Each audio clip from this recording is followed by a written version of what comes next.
یہ دور اتنا پرفتن ہے کہ انسان گناہوں سے بچنا چاہے تب بھی گناہ سے وہ بچ نہیں سکتا، کسی نہ کسی طریقے سے وہ گناہ کر بیٹھتا ہے، چاہے وہ موبائل کے طریقے سے ہو، آنکھوں سے ہو یا دیگر افعال سے ہو، وہ گناہ کر بیٹھتا ہے۔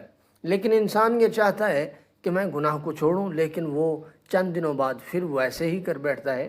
آج انشاءاللہ میں آپ کو ایک ایسا وظیفہ بتاؤں گا جس کے کرنے سے انشاءاللہ تعالی انسان اس کام سے، برے کام سے دور ہو جائے گا، اور انشاءاللہ اس کا خاتمہ بھی ایمان پر ہوگا۔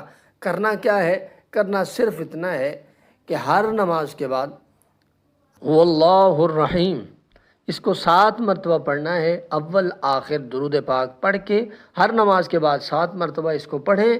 انشاءاللہ تعالی اس کو اپنا معمول بنائیں گے تو انسان شیطان کے شر سے محفوظ ہو جائے گا اور اس کا خاتمہ بھی ایمان پر ہوگا انشاءاللہ۔